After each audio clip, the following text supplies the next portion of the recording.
Hey guys, Monica here, and I am getting ready to pretty up another space. And it's a big space this time. We're talking like 4,000 square feet of an exterior of a home. Now, you may remember this house. I actually prettied up their living room a few months back. When we're talking about painting the exterior of a home, I have two big decisions. First is the color, second is what tools to use.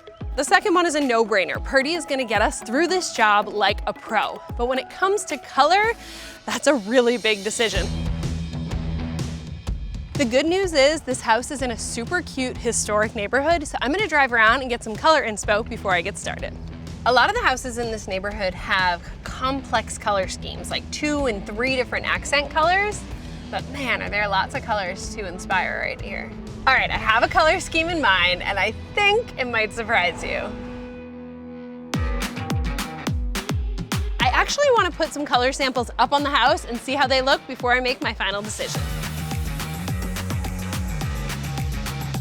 All right, seeing these colors larger is so helpful. I know exactly what I'm gonna go with. The first step in any perfect paint job is prep. It's as important as applying the paint. You need a well-prepared surface for the paint to adhere to. Now, I've got a lot of painting to do.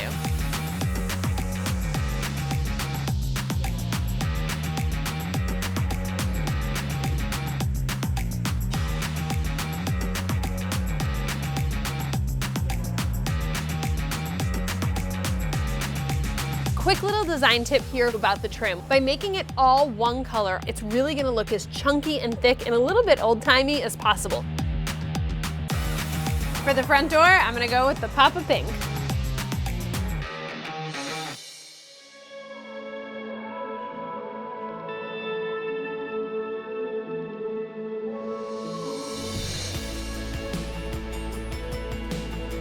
When you're going with a bold color choice, it can be easy to second guess yourself. But in this case, the bluish black siding with the creamy white trim and the pink door worked out perfectly.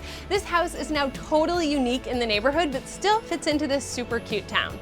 It just goes to show that with a little creativity and the right tools, that you can pretty up any space.